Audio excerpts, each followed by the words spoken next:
огородуна өстүрүшөт. Анан биз кыдырып жүрүп барып ошолордон сатып алып келебиз. Алар канчадан сатат? Эми ар кандай формасына жараша болот. Негизи өлкөдө жаңы жыл майрамына өзгөчө маани берилет. Майрамга саналуу күндөр калганда ар бир үй бүлө балатыны ар түрдүү оюнчуктар менен кооздоп алек болушат. Айрымдары жасалмасын алышса, кээ бирлери табигыйына токтолушат. Учурда табигый балатыларды 1000 сомдон жогорку баада сатып аласыздар. Тянь-шань карагайлар дейбиз, тянь-шаньский ели, голубой ели, пихта. Ошондой түрлөрү бар, дагы башка. Сасна, кремский сасналары бар, ошондой түрлөрү бар. Негизи биздики основной 90% гөлдөн келет, частниктерден. Гөлдө көп эле элдер коросуну, огороддоруна бүт өсүрүп алышат.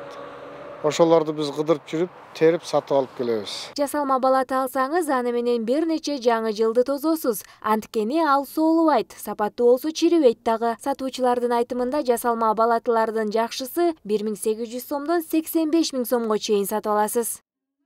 Ну, на самом деле, искусственные елки, они идут безвредные. Жасалма балатылардын эч кандай зыяны жок. Бирок ошол балатылар жасалып жатканда ар кандай мүчүлүштүктөр кетет. Андай учурларда биз атайын текшерип, сатыктан алып салабыз. Анткени кардарларды убара кылгыбыз келбейт.